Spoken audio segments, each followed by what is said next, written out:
very clear understanding with the Pentagon. No guns. I'll carry your books. I'll carry a torch. I'll carry a tune. I'll carry on, carry over, carry forward, carry Grant, cash and carry me back to old Virginia. I'll even Harry carry if you show me how, but I will not carry a gun. Alan Alda's relatable portrayal of Army Captain Hawkeye Pierce in the iconic CBS series MASH connected viewers to life on the front lines of war. The Emmy and Golden Globe winning actor has worked in all genres. He starred in dramatic movies like The Aviator, tackled the politically charged role as a senator on The West Wing, and taken comedic turns in Tower Heist. Alda also hosted PBS's Scientific American Frontiers for 13 years. He now teaches acting techniques to scientists and entrepreneurs to help them connect better with their audiences. And Alda hosts the podcast Clear and Vivid. He says the ability to engage with people clearly is the key to greater understanding for everyone. I agree with that. Alan Alda is with us this morning for an announcement that he wants to make. So good to have you here. Thank you. It's great to be here. How are you doing? I'm doing great. You might be surprised to hear that. When I haven't said in public until now that I've been diagnosed with Parkinson's disease.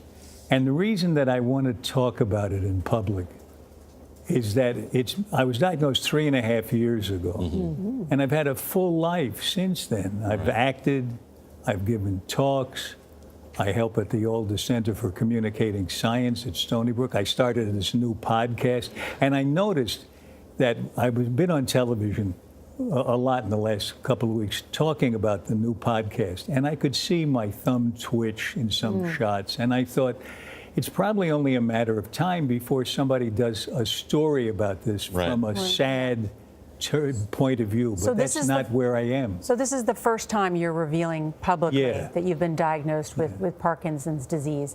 What was that diagnosis like when you got it? Well, I asked for a scan because I thought I might have it. I read an article by Jane Brody in the New York Times that indicated that if you act out your dreams, there's a good chance that might be a very early symptom where nothing else shows. And by acting out your dreams, I mean, I was having a dream that someone was attacking me and I threw a sack of potatoes at them. But what I was really doing is throwing a pillow at my wife. Wow. Wow. So what other symptoms did you start to notice? I didn't have any symptoms. The doctor said, "Why do you want to scan? You don't have any symptoms." And I said, "I want to know if there's anything I can do. I want to do it before things start to show up." And so months later, a little twitch in my thumb, you know. And the thing I want folks to know, and this is not to shortchange people who are suffering with really severe symptoms. You know, symptoms can get very bad and their families can suffer. But in the very beginning, to be immobilized by fear and think the worst thing has happened to you, it hasn't happened to you. You still have things you can do. Yeah. I'm taking boxing lessons. 3 days a week, I read. 3 times a week. Yeah. I do singles tennis a couple of times a week. I march to Sousa music because marching to march music is good for Parkinson's. Did you have, I mean, you talk about the initial reaction to this. Did you have an initial fear? You know, I was mainly helping my family not be worried. Yeah. Because it's common for us all to go to the worst thought. Of course, sure. But what's interesting is this is a disease that's different for almost everybody who has it. There are some common symptoms, but mostly everybody's different, and each day is different from the next. One day you wake up, you think, oh, it's over, it's gone. The next day it's back a little worse. Right. You don't know what it's going to be, but the main thing is there's stuff you can do. And I've been, you know how I look at it?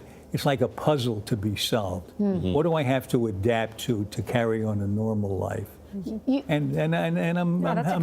enjoy solving puzzles. It's really fun. Well, you have a remarkably optimistic, can-do attitude about a disease that a lot of people are scared about, but also angry when they have these diagnoses. That's true. Your staff says you have displayed no signs of anger. I'm glad to hear from my staff. Say that. That's encouraging. That's good. I don't know how you look from the outside. You know? I mean, really. But I'm not angry. How are you not angry? Because it's a challenge, you know. You got to cross the street. There are cars coming. How do you get across the street? You don't just sit on the pavement and say, well, I guess I'll never cross the street again. You find a way to do it. People have all kinds of things. Some people don't like it that they're shorter than other people. Yeah. You can't change that. No, They're going to. So if they don't adapt to that, yeah. they're going to be unhappy.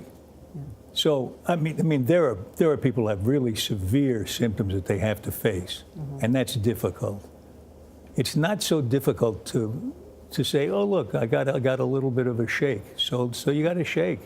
What's interesting too is your Alan Alda Center essentially helps scientists communicate complex topics in simple terms. And including doctors and nurses. Yeah. Helping them communicate with patients. How's So that it would be kind of ironic if I kept quiet about this. Right. When a Center for Communicating Science is named after me. Yeah.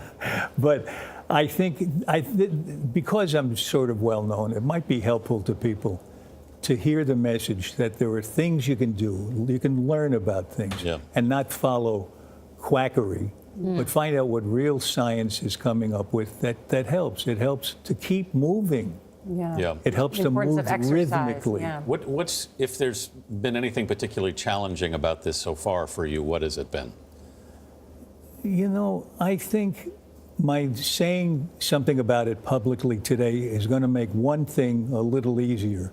I'm not going to worry while I'm trying to say something else. I'm not going to be thinking, is my thumb on a life of its own? Right. Yeah. You know, that's just one of the realities of my life. But I've acted in movies since it was 3.5 years since I had the diagnosis.